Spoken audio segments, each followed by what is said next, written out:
Alors, donc avant de commencer, nous tenions à faire un petit focus sur le réseau des diplômés de Cage. Donc, il faut savoir tout d'abord que c'est grâce à Cage Alumni que nous avons pu organiser cette conférence. Et beaucoup d'entre nous, étudiants, pensons que le réseau des diplômés se résume à un simple service en priorité réservé aux diplômés, mais inatteignable pour nous en tant qu'étudiants. D'autres pensent également que c'est un service payant. Eh bien, sachez que tout cela est faux. Donc, en réalité, on rejoint le réseau des diplômés, le réseau dès notre intégration à Cage. Et en tant qu'étudiant, donc, le réseau va intervenir dans la construction de notre projet professionnel d'une part et dans notre recherche d'opportunités d'autre part.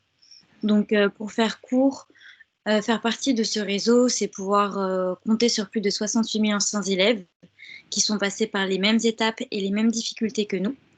Aujourd'hui, ils travaillent dans des entreprises que nous visons. Ce sont donc les mieux placés pour nous conseiller. Et donc, c'est pour ça qu'il est important que nous apprenions à utiliser les outils que Cage Alumni met à notre disposition. Donc, c'est-à-dire, tout d'abord, il y a un annuaire en ligne afin de visualiser qui sont les diplômés de l'école. Il y a également un service de mentoring My Job Glasses, qui est une plateforme de mise en relation d'étudiants et d'alumni. Il y a aussi des groupes d'entraide sur Facebook et sur LinkedIn afin d'être au plus près de la communauté depuis nos smartphones. Et enfin, il y a plusieurs conférences comme celle-ci pour en apprendre plus sur des domaines d'activité ou sur des diplômés. Donc, je ne vais pas m'étendre plus longtemps sur les atouts du réseau. Donc, le mieux, c'est que vous alliez par vous-même les découvrir sur le site de Cage Alumni et découvrir l'ensemble des services qui nous sont dédiés en tant qu'étudiants et ceux auxquels on aura le droit une fois diplômé. D'ailleurs, en tant que jeune diplômé, sachez que l'on pourra prétendre à un service complet et gratuit pendant 3 ans. Donc voilà, je vais vous laisser aller regarder toutes les infos après la conférence. Et nous allons tout de suite passer au thème de cette conférence deuxième de la série Cage Alumni Around the World. Et aujourd'hui, la thématique est donc vivre et travailler au Vietnam. Donc nous allons partager la session en plusieurs parties. La présentation de nos speakers, la présentation de la ville, l'emploi, l'économie au Vietnam et une partie questions. Donc, je vais laisser la parole aux 3 diplômés qui ont accepté d'animer cette conférence et de vous présenter leur ville, leur pays et partager avec vous leur expérience professionnelle et humaine au Vietnam. Donc, est-ce que chacun d'entre vous peut se présenter en quelques mots et présenter son parcours? Je vais peut-être commencer, mais je vais essayer d'être le plus bref possible parce que j'ai fait le MASI, moi, c'est-à-dire Management des commerces international, qui aujourd'hui est un master qui s'appelle Management, je ne sais plus, de commerce international d'ailleurs. Mais moi, je l'ai fait en 1991, ça commence à dater un petit peu. Et à l'époque, j'avais fait un mémoire de 3e cycle au Vietnam. Et ça a été mon premier contact avec le Vietnam. Je suis présent ici, je suis consultant dans l'industrie pharmaceutique. J'ai travaillé longtemps pour le laboratoire UPSA et j'essaie en gros, je suis présent au Vietnam, donc j'habite au Vietnam, j'ai ma famille, ma vie ici et j'essaie de faire un break tous les 5 ans. Ce que je dis souvent, c'est que le Vietnam est un pays difficile au quotidien, c'est un pays exaltant, mais c'est un pays fatigant. Il y a un gap culturel important. Et de temps en temps, il est bon de revenir vers ses bases et de remettre un petit peu les choses au carré. Moi, j'essaie de faire un break tous les 5 ans et ça fait presque 30 ans que ça dure.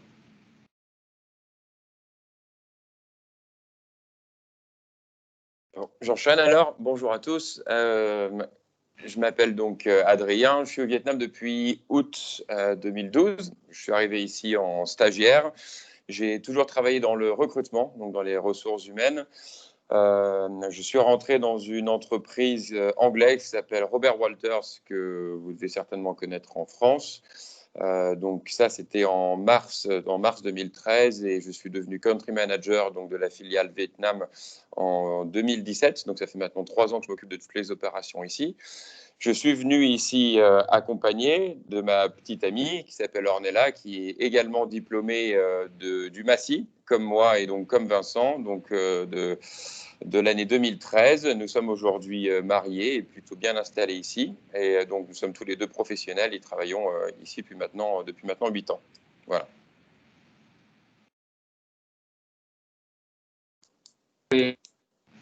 Bonjour à tous, je vais enchaîner. Je suis issu de la promo de Kedge, donc 2019. J'ai été diplômé l'année dernière, donc issu d'un programme Grandes Écoles. C'est un master en master spécialisé Entertainment et Médias. Et donc, juste après la fin de l'école, la fin du stage de fin d'études en France, j'ai décidé de tout quitter et de trouver mon premier au Vietnam. Et donc actuellement, j'ai suivi donc ma carrière, ce que j'avais envie de faire, donc la communication et la publicité. Et donc je suis actuellement account manager en agence de publicité au Vietnam et je travaille pour le compte de Spotify et Carlsberg. Donc chose intéressante, communication, alors que je ne parle pas du tout vietnamien.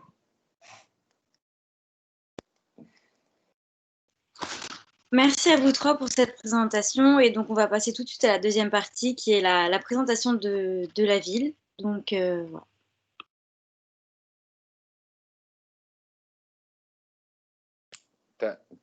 Vincent, tu es sur mute. Vincent, ouais.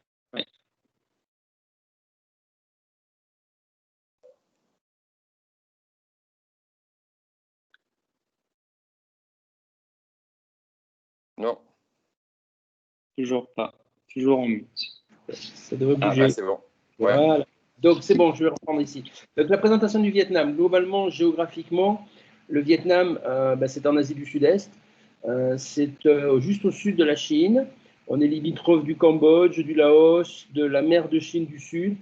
Donc, de l'autre côté de la mer, il y a la Malaisie, les Philippines, Singapour. La Thaïlande n'est pas très, très loin. En gros, quand on est à Ho Chi Minh Ville dans le sud, on est à 2 heures d'avion de la plupart des villes que je viens de citer. Nous sommes aussi à une nuit d'avion de Paris, c'est-à-dire qu'on prend l'avion le soir et le lendemain matin à 6 heures, on est à Paris. On a l'impression comme ça d'être très très loin, en définitive, à l'usage, c'est très pratique. Je dis ça, c'est hors Covid, bien entendu, parce que ça, c'est un peu plus compliqué. Nous sommes dans un pays qui fait 100 millions d'habitants à peu près, en gros, grosso modo, 2000 km de long, avec Hanoï, la capitale, qui est au nord, Ho Chi Minh Ville, qu'on appelait avant Saigon, qui est au sud. Hanoï est la capitale politique et Ho Chi Minh Ville, la capitale économique. Le climat, il y a une chaîne de montagnes au milieu du Vietnam, au centre du Vietnam, qui partage le pays en deux. Au nord, on a 4 saisons. Il fait froid en hiver, il fait très très chaud en été. C'est un climat qui est similaire à Hong Kong. Donc, on a parlé de Hong Kong lors du dernier webinaire. Et en hiver à Hanoï, la température tombe à 4-5 degrés quelquefois. Et comme c'est très très humide, on a vraiment une sensation de froid. Dans le sud, par contre, c'est un climat tropical qui est similaire à Bangkok. Donc on a l'habitude de dire ici qu'on a une saison chaude et humide et une deuxième saison qui est très chaude et très humide. La religion, la langue, la monnaie, les chiffres officiels annoncent que 80% des Vietnamiens ne sont pas religieux. Je pense qu'en fait, ce sont des chiffres qui sont faits pour plaire au gouvernement, qui est communiste. Et en fait, la plupart des gens vont à la pagode. Il y a des temples et des pagodes dans tout le pays. Et la plupart des gens pratiquent le culte des ancêtres. Il y a des autels des ancêtres dans toutes les maisons. On célèbre l'anniversaire de la mort des ancêtres et on pense que les ancêtres continuent une vie dans l'au-delà et ensuite assistent leur famille qui est restée dans le monde des vivants. Alors, on a 80% donc, qui sont classés comme non religieux, 15% de bouddhistes, et puis le reste, c'est une secte locale qu'on appelle les Cao Dai. On a des catholiques, on a beaucoup de catholiques dans le sud qui ont fui le nord en 1954. C'est une culture qui est très très intéressante, donc on n'a pas vraiment le temps de s'étendre sur la culture vietnamienne, mais c'est très chinois ici, et les Vietnamiens sont des gens qui sont très très patriotes.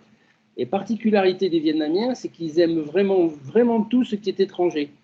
Lorsqu'on veut faire plaisir à un Vietnamien, on doit lui offrir quelque chose qui vient de l'étranger. Pas une copie qui vient de Chine, parce que là, ça ne lui fait pas plaisir du tout. Et c'est une caractéristique intéressante. à comparer par exemple avec la Thaïlande, où la plupart des Thaïlandais, se faire traiter d'étrangers en Thaïlande, c'est une insulte. Ici, c'est pas vraiment une insulte. Par contre, les Vietnamiens savent qu'il y a les étrangers ont un peu plus de moyens financiers que les locaux. Donc souvent, il y a deux prix. Quand on va faire le marché, il y a un prix pour les étrangers et puis il y a un prix pour les locaux. Et si on parle un petit peu vietnamien, à ce moment-là, on arrive à faire baisser le prix. Donc la langue officielle, c'est effectivement le vietnamien. En fait, il y a deux versions du vietnamien. Il y a le vietnamien du Nord et le vietnamien du Sud. Les accents sont différents, certains mots sont différents, mais les gens se comprennent très bien entre eux. Et comme disait l'ambassadeur tout à l'heure, c'est une langue qui est très difficile à apprendre et à parler. C'est une langue monosyllabique et qui a 6 accents toniques. C'est-à-dire que vous prenez un mot comme le mot beau, par exemple, B-O, ça veut dire 6 sens différents en fonction de l'accent qu'il a dessus.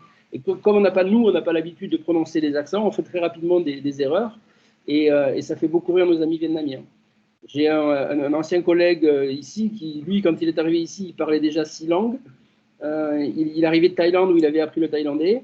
Il a essayé d'apprendre le vietnamien. Au bout d'un moment, et au bout de 6 mois, il a jeté l'éponge. C'était trop difficile. Donc, dernier point, dans les derniers points, la monnaie. Ici, on utilise le Vietnam Dong, dont la parité est à peu près de 23 000 Vietnam Dong pour $1.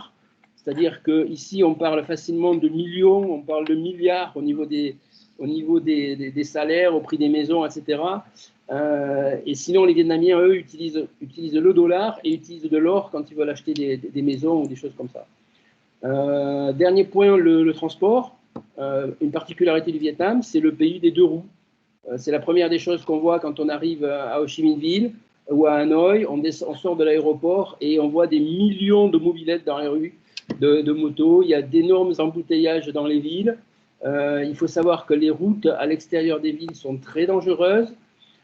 Donc, en général, on prend le bus quand on va à l'extérieur des villes ou aussi on peut prendre l'avion. Et il y a de très nombreuses compagnies aériennes. La ligne Hanoï-Saigon, donc Hanoï est à 2 heures de vol de Saigon. C'est une des lignes les plus fréquentées du monde. Les flottes d'avions sont très très modernes, ce sont des compagnies récentes. Donc on a le dernier Boeing, on a le dernier Airbus, et les prix sont peu élevés, parce qu'il y a une concurrence entre les compagnies. Sinon aussi, on est à 2 heures d'avion de Bangkok, de Singapour, de Phnom Penh, de Manille, de Kuala Lumpur.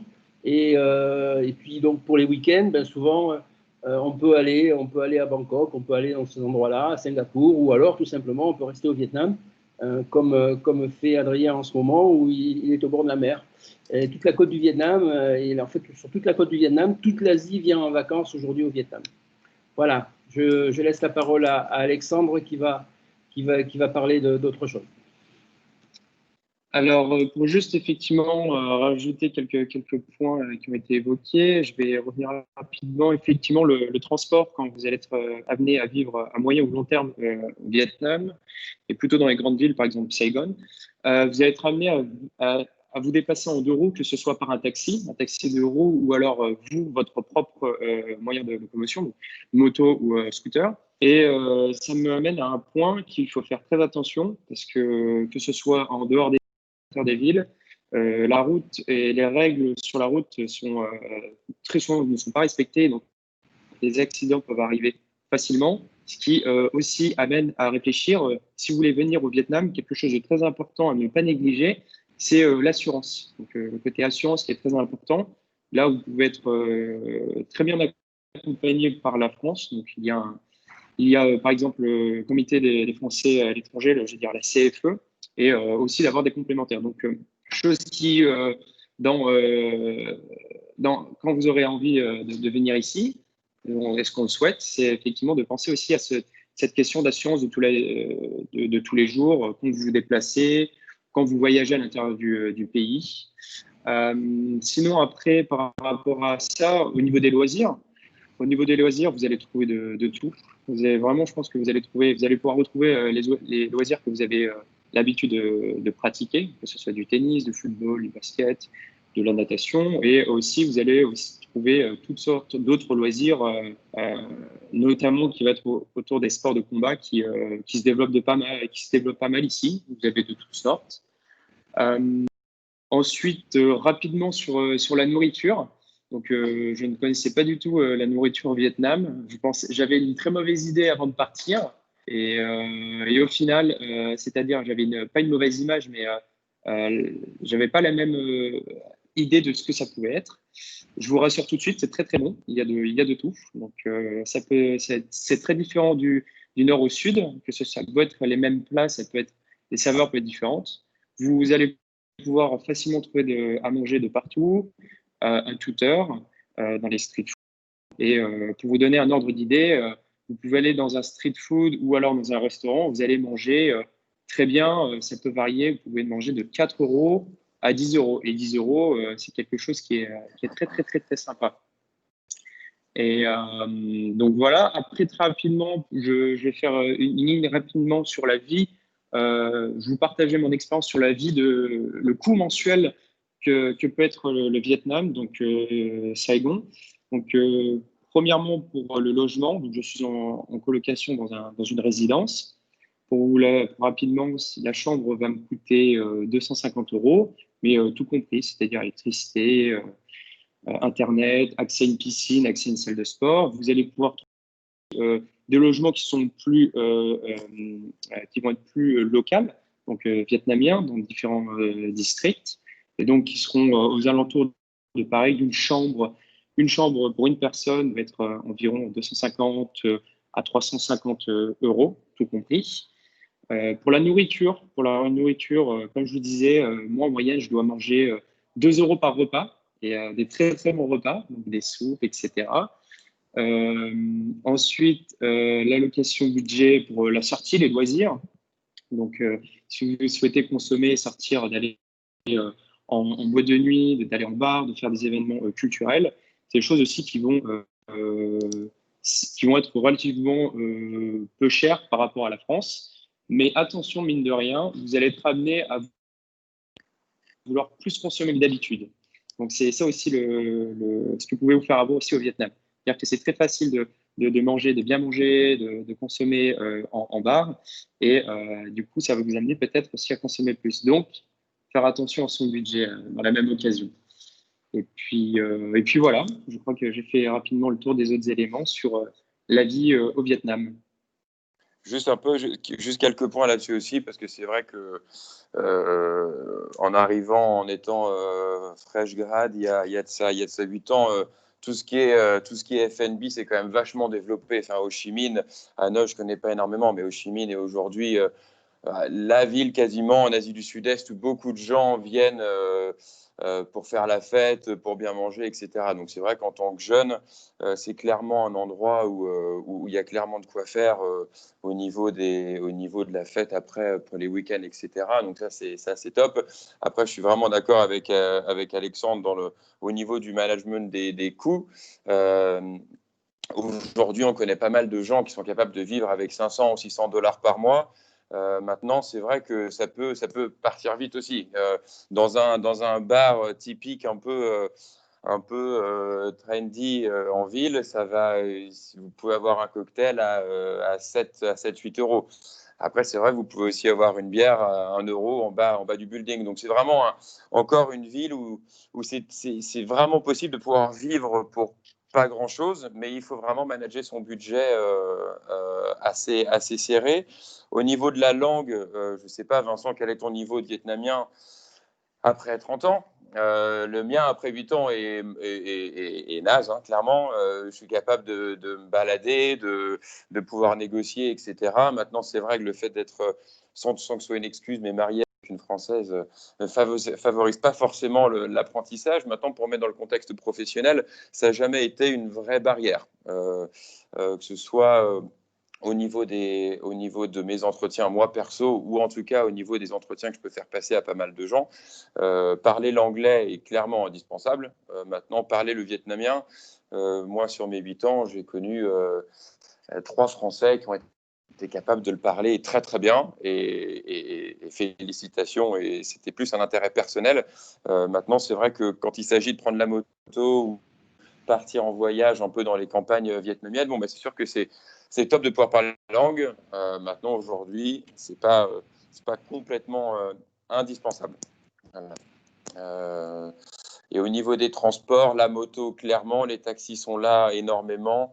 Vous connaissez peut-être Grab, qui est la partie asiatique de Uber, Grab a racheté Uber il y a de ça quelques années maintenant, il y a 2 ans. Donc Grab est une start-up singapourienne qui s'est développée énormément en Asie du Sud-Est, et maintenant il y a énormément d'autres startups qui sont lancées en Asie pour tout ce qui est déplacement, etc., qui ne coûtent pas très très cher. Donc c'est vrai que les assurances sont importantes si vous voulez conduire, etc. Donc il faut quand même se protéger.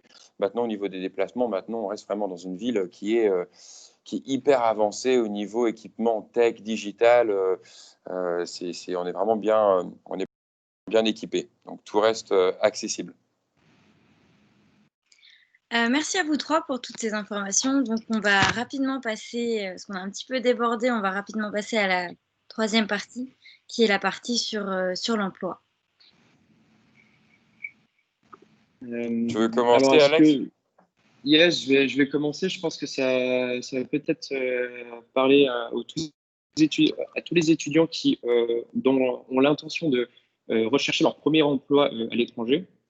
Donc, rapidement, pour mon profil, donc, comment j'ai commencé cette démarche? Donc, avant de partir et avant de réfléchir, j'ai décidé de trouver mon emploi, de signer mon emploi avant de rentrer dans le pays. Donc, chose qui va être certes difficile parce qu'il y a eu énormément dans ma recherche d'emploi, énormément de barrières, du fait que énormément d'entretiens m'ont été refusés puisque je n'étais pas sur place. Donc, ça a été un choix que j'ai décidé de faire. Pour autant, j'ai eu l'occasion, après plusieurs candidatures, d'arriver donc à faire un entretien avec plusieurs entreprises.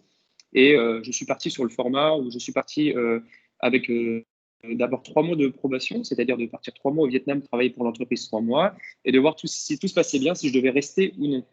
Donc, certes, ça a été pour un premier emploi, c'était une prise de risque de mon côté, mais dans ce point-là, j'ai vu une opportunité. Donc, pour moi, c'était quelque chose qu'il fallait saisir. Donc, effectivement, ce genre d'opportunité, ça peut ne pas arriver tous les jours.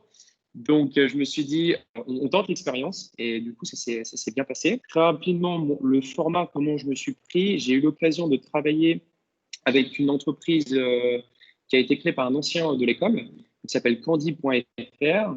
Et grâce à ce format, c'est un site qui permet de trouver, selon votre secteur, selon la ville et selon le type d'emploi, VIE, stage ou premier emploi, etc., permettre d'arriver à trouver des bons contacts. Ensuite, reste à vous d'effectuer les entretiens, bien sûr, en anglais, candidature en anglais.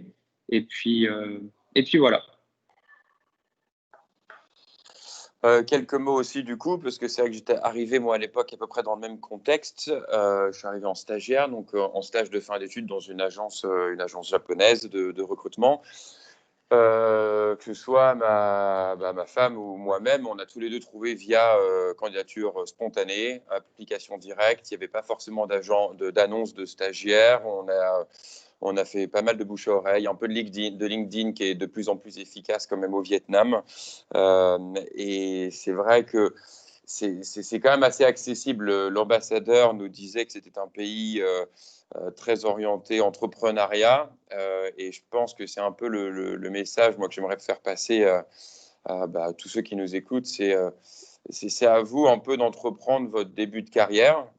C'est vrai que les codes un peu que Kedge peut nous donner par rapport éventuellement au salaire ou au marché européen, sans dire que ce soit faux, mais bien sûr que quand on rentre dans un pays émergent et un pays à forte croissance comme le Vietnam, les données sont un peu différentes, sans dire que ce soit faussé, mais en tout cas un peu à l'instar de ce qu'a pu dire Alex, je pense qu'il faut se lancer. Encore plus aujourd'hui et encore plus en tout cas peut-être dans 9 mois.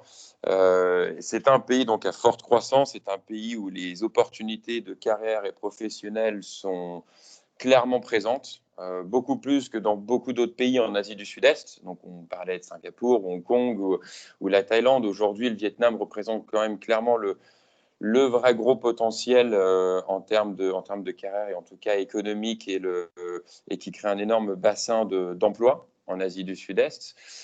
Donc, tout ça, c'est potentiel pour nous. Donc, c'est vrai qu'il faut simplement se lancer.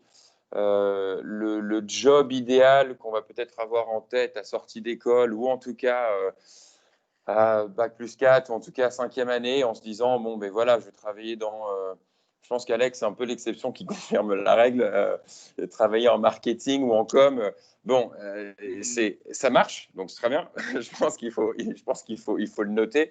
Je pense qu'aussi il faut être capable de pouvoir commencer sur un job qui est pas forcément le job parfait sur le papier. Moi, c'est ce que j'ai fait en tout cas. Mais ça permet le pied à l'étrier, ça permet de se lancer, ça permet de connaître le pays, ça permet que ce soit le Vietnam ou un autre. D'ailleurs, je pense que c'est partout pareil.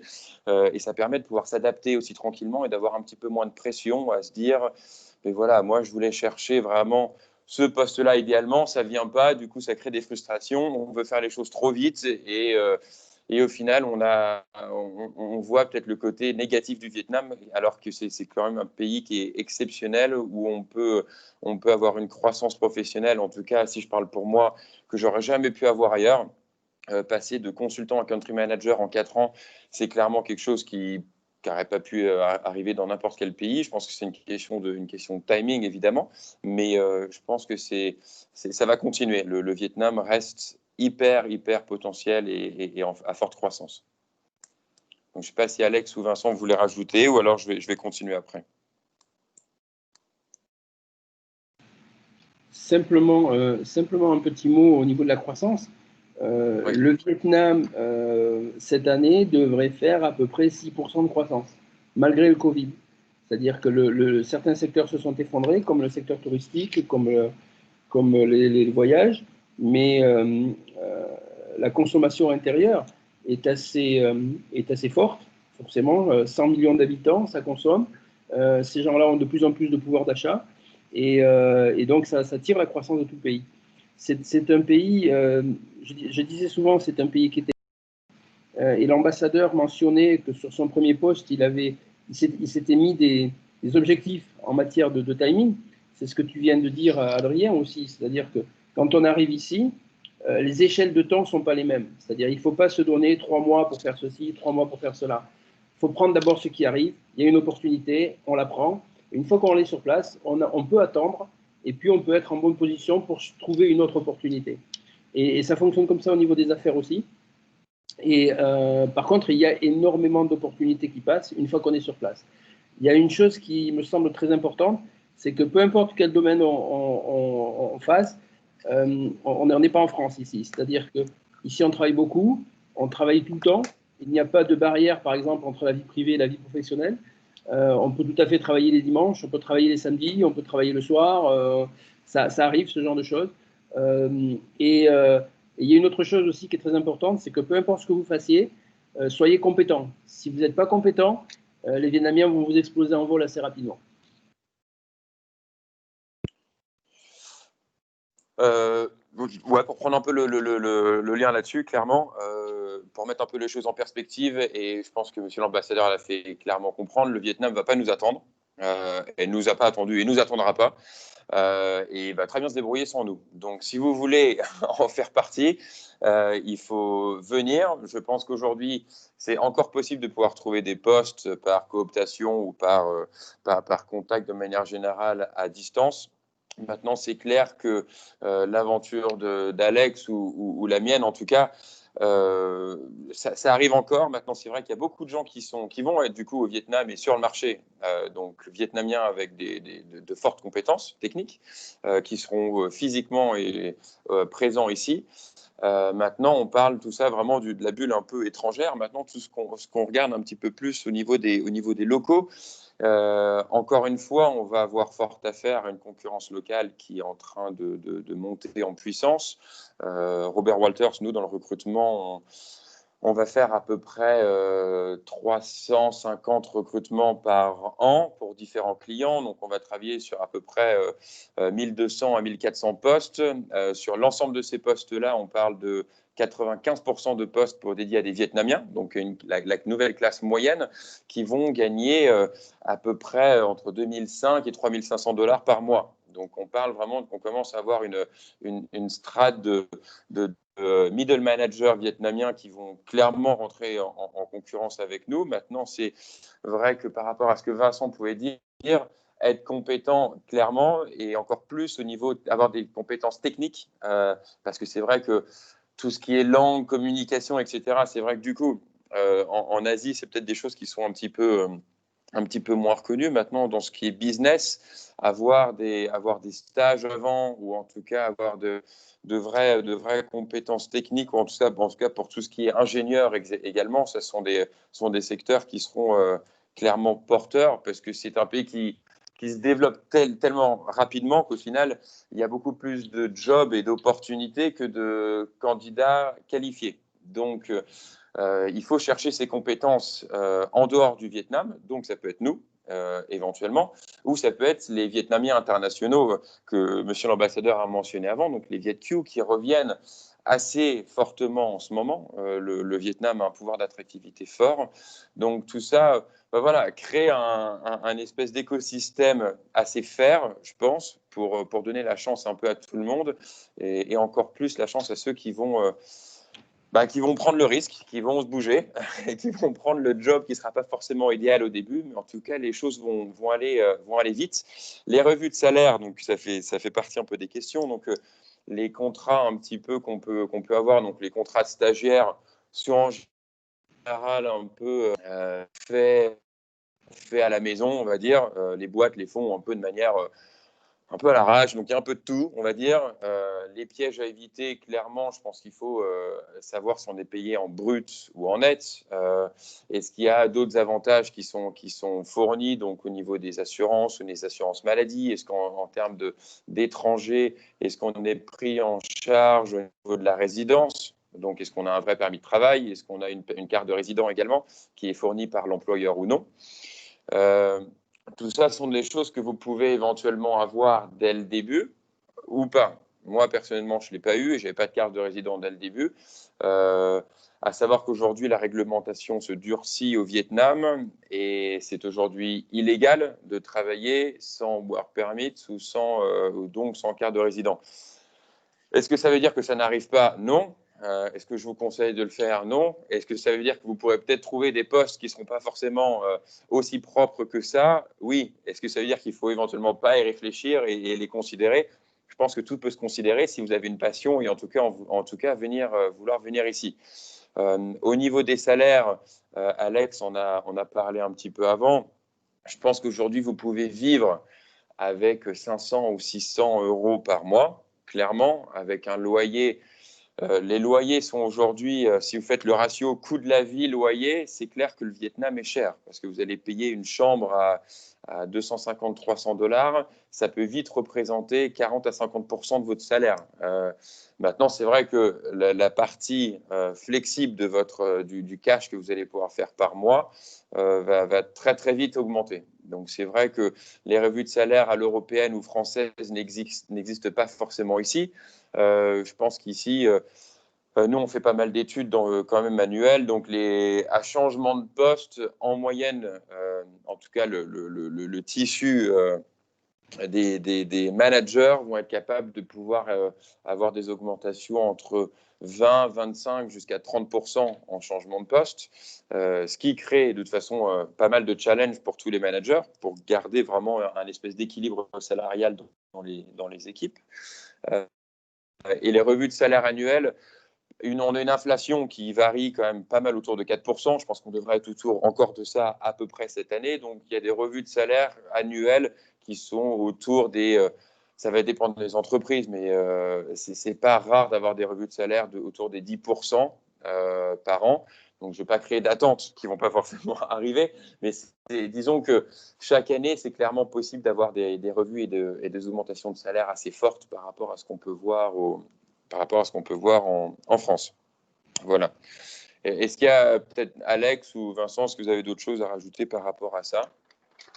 Non, je dirais très rapidement pour conclure, tout simplement, effectivement, n'hésitez pas, prenez des risques donc, pour vos candidatures, cherchez ce que vous avez. Effectivement, je me trouve assez chanceux d'avoir trouvé cet élément-là, mais effectivement, Il y a énormément d'opportunités au Vietnam et il faut peut-être aussi savoir si, selon vos attentes, votre niveau d'attente dès le début, de savoir aussi regarder si vous ne devez pas le baisser pour effectivement commencer au Vietnam avec une première chose et ensuite d'évoluer.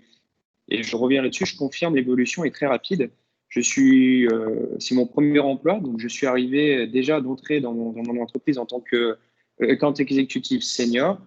Et à peine un an arrivé ici, j'ai déjà eu une évolution. Donc je viens d'arriver avec un nouveau poste en tant que account manager. Donc effectivement, c'est une question effectivement de prendre des risques pour trouver quelque chose ici. Et si vous êtes des bons bosseurs, le Vietnam vous le rendra. Je peux confirmer, on a eu à plusieurs reprises des. Attends, je regarde si j'ai plus de bien mon téléphone. Oui. Ouais, c'est bon. Donc, on a eu plusieurs cas, comme Adrien d'ailleurs, des gens qui sont arrivés soit en VSN, c'est-à-dire en volontaire du service national ou autre, et puis quelques années plus tard, ils se sont retrouvés general manager, même très très rapidement. Au bout de 2-3 ans, ils étaient general manager, et puis ensuite, ils se sont retrouvés patron de la région, c'est-à-dire patron de toute l'Asie. Et en quelques années, ils étaient patrons de l'international dans leur boîte en France. J'ai plusieurs cas comme ça. Ici, on peut avoir des opportunités qui sont très difficiles à trouver lorsqu'on reste en Europe. Au niveau des heures de boulot, hein, sans avoir trop peur de ce que Vincent a dit, normalement, les horaires sont de lundi à vendredi. Et les week-ends sont samedi, dimanche. Donc, si vous travaillez dans une entreprise vietnamienne, vous allez peut-être être amené à travailler les samedis. Maintenant, c'est vrai que, encore une fois, tout ça, c'est dans la logique d'être maître de votre carrière. Et plus vous allez bosser intelligemment, sans dire qu'ici, on va faire 70 heures sans réfléchir.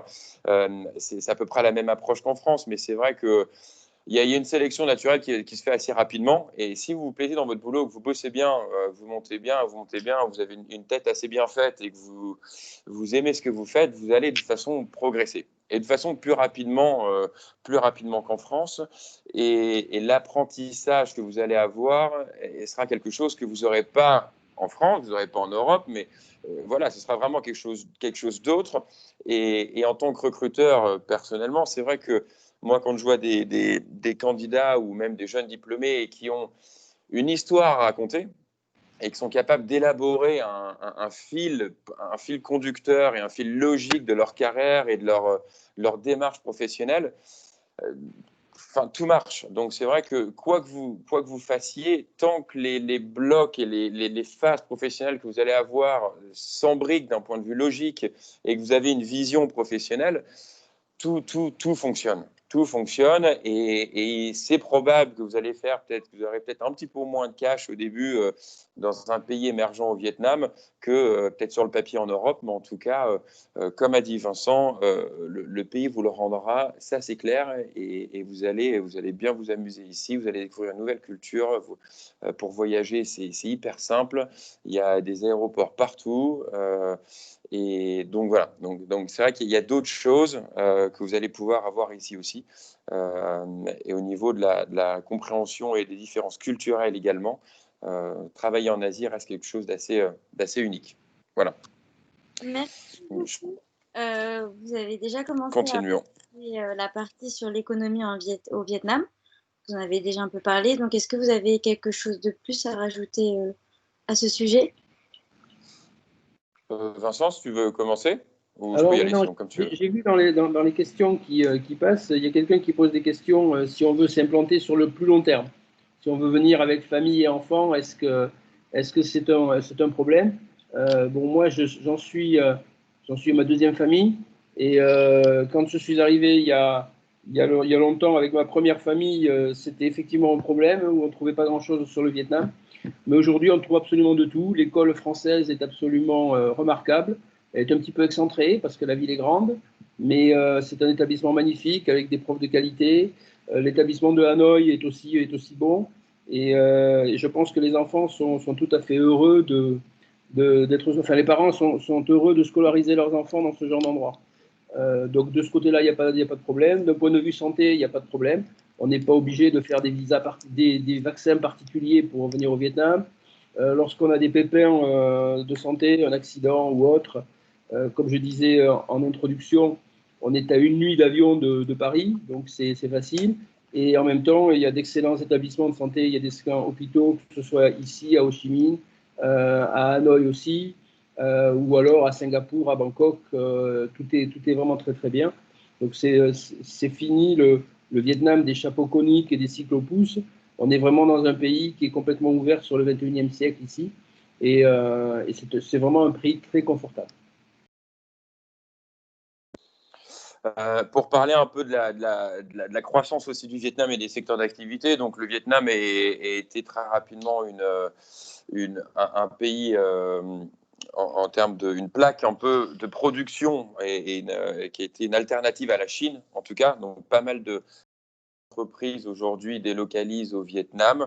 Donc tout le tissu, en tout cas de production, que ce soit dans l'électronique, que ce soit dans le meuble, que ce soit dans les vêtements, même dans la santé, puisque c'est vrai que Vincent travaille là-dedans, mais c'est en train de se développer énormément avec beaucoup d'entreprises pharmaceutiques qui vont commencer à produire ici. Donc là, on parle vraiment dans le tissu de technologie et on va dire un peu plus ingénierie.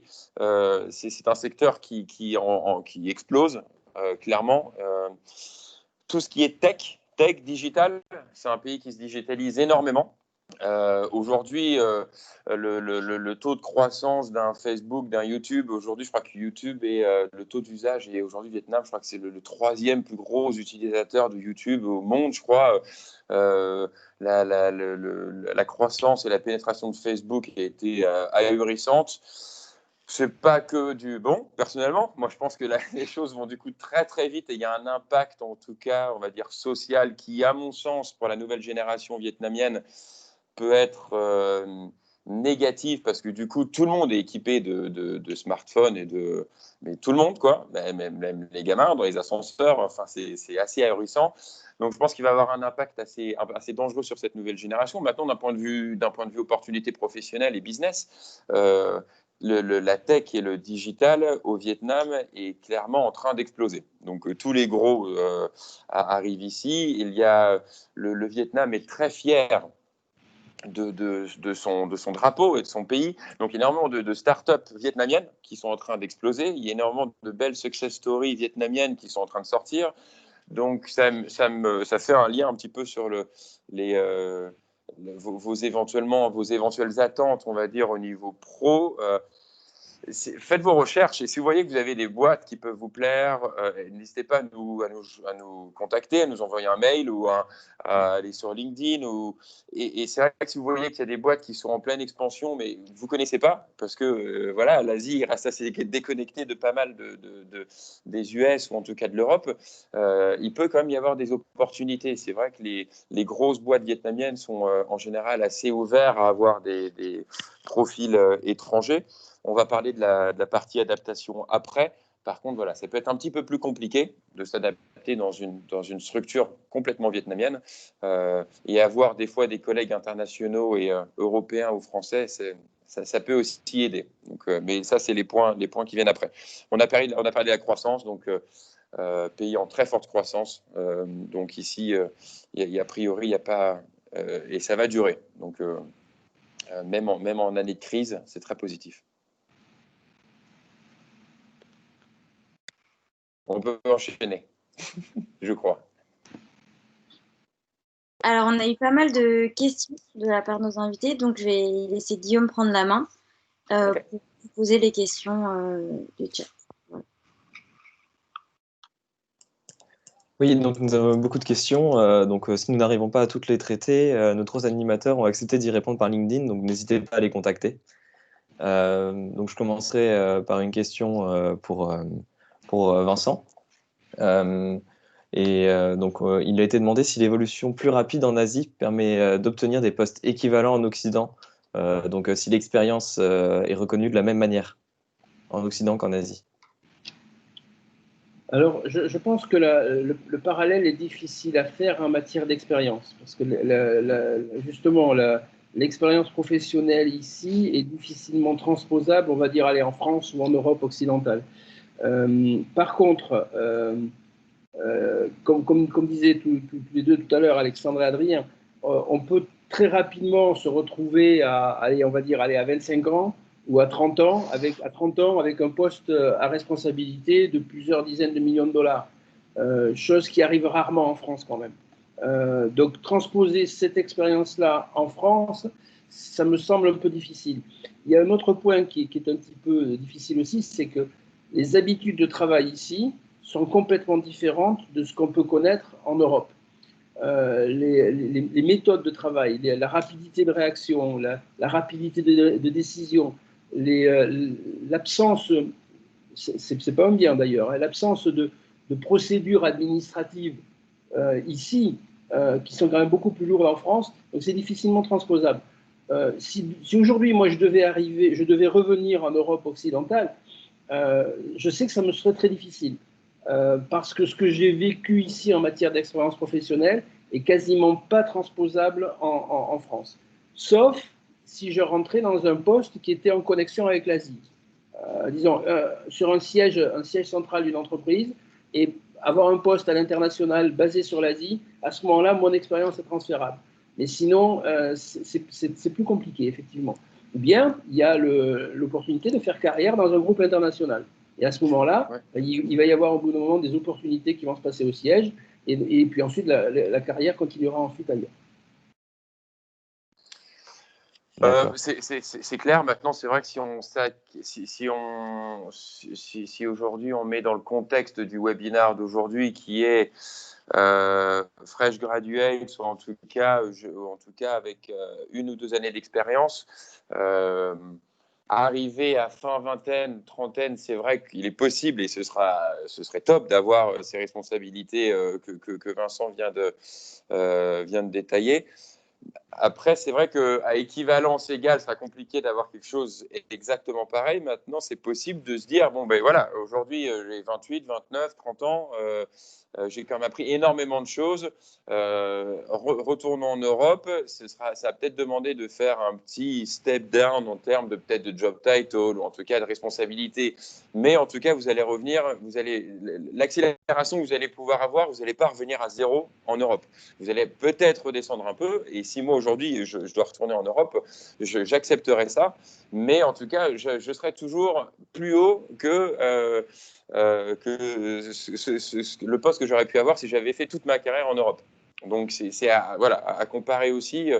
Et je pense que dans les groupes internationaux, ce sera de toute façon généralisable. Et l'accélération sera telle que vous y gagnerez, je pense, de toute façon. Il y a de grandes chances, en tout cas. Il y a de grandes chances. D'accord, merci beaucoup. Il y a beaucoup d'autres questions, dont une fois arrivé au Vietnam, comment faire pour trouver du travail s'il y a des pratiques plus intéressantes, même si ça a été déjà un peu abordé dans la partie emploi. C'était surtout pour savoir s'il y avait des systèmes bien rodés, équivalents au système français. Alors, il y a un système qui est bien rodé, c'est le téléphone. et il faut vous bouger. Vous allez venir, vous allez rencontrer des gens. Le job que vous allez trouver, vous n'allez peut-être pas forcément le trouver dans une career fair ou un job fair un samedi matin organisé par la Chambre de commerce française. Vous allez peut-être le trouver à faire un dîner avec un copain. Ce sera le copain d'un copain qui va vous parler de quelque chose d'autre. Vous allez peut-être trouver ça sur quelqu'un qui fait une soirée de départ et quelqu'un qui sera là depuis 3-4 ans. Vous avez travaillé dans la même industrie. Donc, c'est vrai que pour la faire courte, je pense qu'il n'y a pas de système hyper bien rodé parce que je travaille dans l'emploi ici et je pense que on va dire que c'est améliorable, mais LinkedIn aujourd'hui est assez fort et assez bien en place. Donc, les approches directes restent acceptables. Vous allez pouvoir rencontrer, en tout cas contacter des responsables de filiales, chose que vous ne pourrez jamais faire en France, et vous allez peut-être avoir une réponse. Chose qui n'arrive jamais en France. Non. Donc, c'est vrai que vous allez pouvoir être au contact de gens qui sont en mesure de pouvoir vous donner des conseils, en tout cas de vous embaucher peut-être assez rapidement. Donc, il y a des job boards qui existent, mais qui sont très locaux. Mais c'est vrai qu'il y a pas mal d'agences de recrutement qui sont de plus en plus professionnelles et équipées. Il y a un bon tissu par rapport à ça. Et le bouche à oreille et le networking marchent quand même très, très bien. Voilà pour ma part. Alex et Vincent, à vos conseils. Juste pour ajouter, effectivement, alors je ne suis pas arrivé depuis très longtemps, mais effectivement, j'ai été assez impressionné qu'ici, vous allez rencontrer en fait rapidement des personnes qui ont des cursus et profils très différents. Et de fil en aiguille, vous allez aussi rencontrer des personnes qui sont en lien en direct avec vos besoins et votre secteur. Et c'est vrai que le networking ici, à ne pas sous-estimer, parce que j'ai l'impression, en tout cas moi, ça m'a impressionné, que ça arrive très vite en fait. En plein un an, j'ai pu rencontrer des personnes et l'ouverture d'esprit est très facile de parler avec ces personnes-là, même si prenons un exemple que je suis effectivement jeune, que je suis jeune diplômé en premier emploi, j'ai eu l'occasion de parler avec des dirigeants et on a cette sensation-là ici que c'est facile de parler avec différentes personnes à différents niveaux.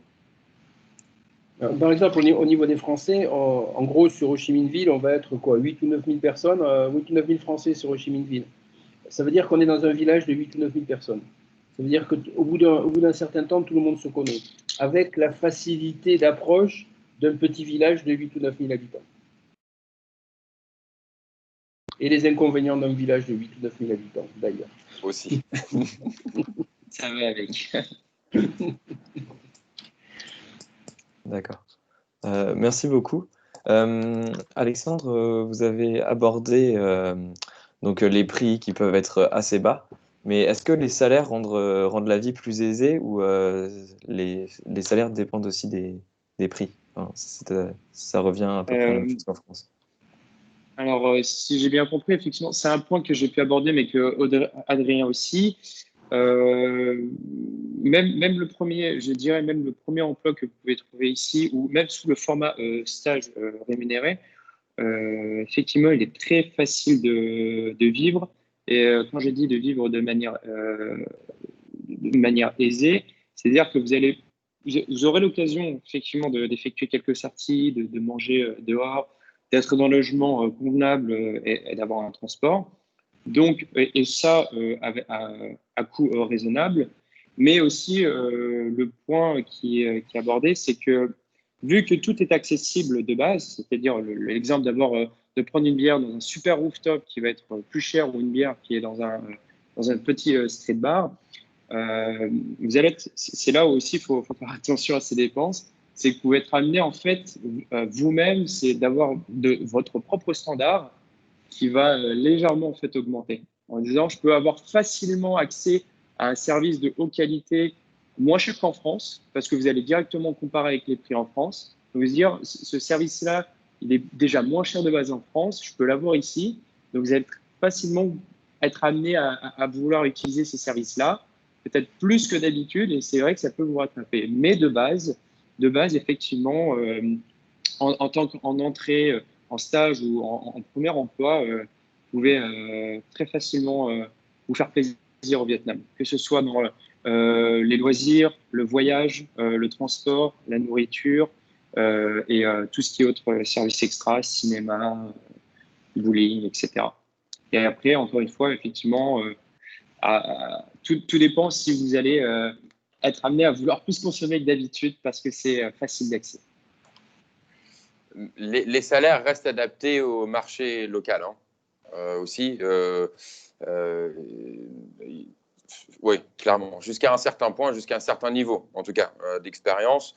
À niveau manager expérimenté, directeur, je pense que là, avec pas mal d'expérience, vous allez pouvoir revenir à des niveaux de salaire à peu près équivalents. Mais par contre, à niveau entrer dans une boîte, par contre, là, c'est clair qu'il peut y avoir des bonnes surprises. Donc, ça reste un marché qui reste à structurer. Mais de manière générale, les salaires d'entrée sont adaptés au marché vietnamien. D'accord, merci. Vous avez aussi parlé de l'expertise française dans différents secteurs comme l'infrastructure, les énergies, surtout des secteurs d'ingénierie. Qu'en est-il des secteurs plus, qu'est-ce que nous on peut apporter dans le milieu du commerce ou autre? Vincent, tu veux... Alors personnellement, moi je suis arrivé avec effectivement un profil Massy, un profil Cage, et je suis arrivé avec le job qui m'avait été confié à cette époque-là, c'était surtout un job de création de structures et de marketing. Et le marketing, je me suis aperçu qu'en fait, on avait une vision en France de marketing qui était, et c'est la vision que j'avais reçue de mes professeurs, qui était largement supérieure à la vision du marketing qu'avaient les interlocuteurs vietnamiens. Et c'est un problème culturel, c'est dû à la longueur de temps et de perspective. Les Vietnamiens sont des gens très court terme. Donc ils raisonnent à 3 mois, à 6 mois. Et donc on sait bien qu'on ne fait pas une campagne marketing en 3 mois ou à 6 mois, quoi. Il faut raisonner à plus long terme que ça. Et j'ai pu effectivement apporter beaucoup dans ma structure sur cette vision à long terme du marketing. Donc je suppose que la situation n'a pas foncièrement changé non plus. Des techniciens marketing, des gens qui ont appris la marketing ou qui ont appris la finance, par exemple, qui ont appris la finance et qui viennent s'intégrer dans une structure vietnamienne, ont réellement une valeur ajoutée en important des techniques et des visions occidentales en opposition avec les visions locales. Et c'est la motivation des chefs d'entreprise vietnamiens qui recrutent des savoir-faire étrangers parce que justement, ils sont conscients du fait que dans le marché de l'emploi vietnamien, il est très difficile de trouver ces compétences-là. Et il y a énormément de gens, mais des gens, c'est ce que disait tout à l'heure Adrien, des gens compétents, c'est déjà beaucoup plus rare. Donc si on peut apporter une compétence qui n'est pas forcément technique d'ailleurs, qui peut être donc financière, marketing, vente ou autre, il y a très certainement des débouchés dans la société vietnamienne. Et je pense que c'est vrai que du coup, vos stages que vous allez pouvoir faire en France, encore une fois, comme je disais, par rapport au pouvoir embriquer les histoires, si vous pouvez vous spécialiser, je sais qu'on fait, enfin, personnellement, j'ai fait le Massy, qui est un master spécialisé, mais très généraliste au final. Si vous pouvez vous spécialiser assez rapidement dans votre carrière, je vous le conseille. Et c'est vrai que ça peut faire peur en se disant, mais on ferme d'autres portes, etc. Mais je pense qu'aujourd'hui, le tissu économique, en tout cas les opportunités professionnelles vont être données à ceux qui savent faire les choses. Et pour avoir cette compétence, il faut se spécialiser à un moment donné. Donc n'ayez pas peur de vous soit d'aller dans une industrie ou dans une fonction particulière, ou que ce soit la supply, les achats, que ce soit éventuellement si vous aimez la com et d'aller dans les agences de com et de vous faire un fil conducteur. Et plus tard, vous irez du côté client, plus tard, vous ferez d'autres choses en interne. Mais c'est vrai que c'est important d'avoir un fil conducteur et une logique par rapport à votre carrière. Et n'ayez pas peur de vous fermer des portes. Je pense que fermer des portes veut dire que vous allez pouvoir vous spécialiser, avoir des vraies compétences techniques. Et aujourd'hui, je pense que c'est ça dont on a besoin ici au Vietnam. Et c'est là que vous allez pouvoir faire la différence et apporter des choses qui n'existent pas aujourd'hui au Vietnam ou qui ne sont pas faites. Et si vous pouvez apporter ça avec de la vision et de la stabilité, ça va être un vrai point fort. Aujourd'hui, le Vietnam est un pays très dynamique avec des employés qui bougent énormément. Et c'est un vrai problème pour beaucoup de responsables d'entreprise, c'est de garder une force de frappe d'un point de vue employé qui soit stable. Et aujourd'hui, les choses bougent énormément, justement parce que le pays est en croissance. Donc, il y a énormément d'opportunités pour beaucoup de gens qui sont donc tentés de bouger. Donc, si vous pouvez arriver avec de la technique et de la stabilité, ça peut être des vraies valeurs ajoutées. D'accord, merci beaucoup. Si vous aviez un conseil à donner à un étudiant, lequel serait-il? Vincent, par exemple, en premier? Le conseil le plus qui me vient tout de suite à l'esprit, c'est jetez-vous à l'eau et nagez.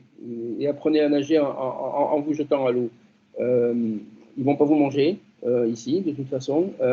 C'est quand même un pays très, très safe. Il y a des garde-fous, il y a des choses comme ça. On est très, très bien, on est en sécurité. Mais d'un point de vue professionnel, le mieux, c'est d'arriver avec sa valise, effectivement, de commencer à rencontrer des gens, de commencer à se faire un petit réseau autour de soi. Et petit à petit, vous verrez que ça ira très très vite. C'est le principe. C'est le plus difficile. Hein. C'est pas facile pour sortir d'un environnement un peu protecteur comme on peut avoir en Europe, très encadré.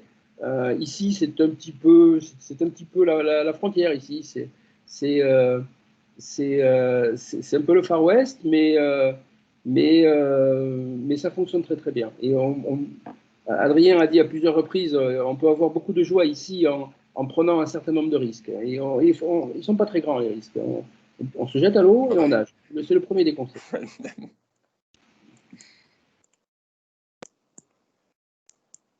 D'accord, merci beaucoup. Il y avait une autre question par rapport à l'installation au Vietnam. Ça concernait plutôt au niveau familial, quand une partie de sa famille reste en France. Est-il simple, en cas de décès ou pour les événements précieux, de pouvoir rejoindre sa famille en France euh, en partant du Vietnam? Moi, ça m'est arrivé malheureusement pas mal de fois, et oui. Oui, oui. D'accord. Moi aussi, ça m'est Comme arrivé. disait Vincent, une nuit d'avion et c'est bon, quoi. Et, comme je disais, on prend un avion le soir et le lendemain matin à 6 heures, on est à Paris. Donc voilà, il y a des proches qui sont décédés. Et même si on n'est pas vraiment là au moment où il faut, mais on peut assister à l'enterrement dans de très bonnes conditions. C'est pas un problème. D'accord. Juste pour ajouter, ces points-là, par exemple, en plus général, rapatriement d'urgence, etc., c'est souvent des choses qui sont en lien avec l'assurance, je crois. Des choses qui sont prises quand vous partez à l'étranger. Mais c'est assez simple et efficace. Après, pour D'accord. des mariages aussi, il n'y a pas que des décès. Voilà. Oui. Non, et puis même aujourd'hui, avec les communications modernes, c'est vraiment plus un problème. On peut s'adresser à sa famille, on fait des vidéoconf. Ouais. Bon, tout à l'heure, moi, j'ai basculé sur la vidéoconf en 4G, ça fonctionne encore mieux que le filaire. Donc, on peut faire ça de n'importe où, depuis un taxi, depuis un restaurant, depuis chez soi. Enfin, ça fonctionne très, très, très bien. On perd pas le lien. Et non, c'est plus un problème. D'accord. Il y avait une autre question qui concernait plutôt le domaine du supply chain. Je ne sais pas si vous pourrez répondre, mais est-ce que le supply chain est vraiment en développement au Vietnam en ce moment et il y a beaucoup il y a beaucoup de compétences à développer au Vietnam? Alors, moi, Oui.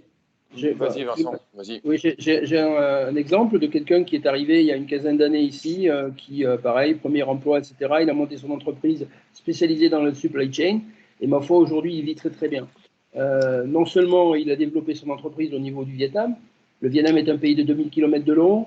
Il y a deux grands pôles urbains. Donc, forcément, il faut que ces deux pôles urbains fassent circuler des marchandises de l'un à l'autre.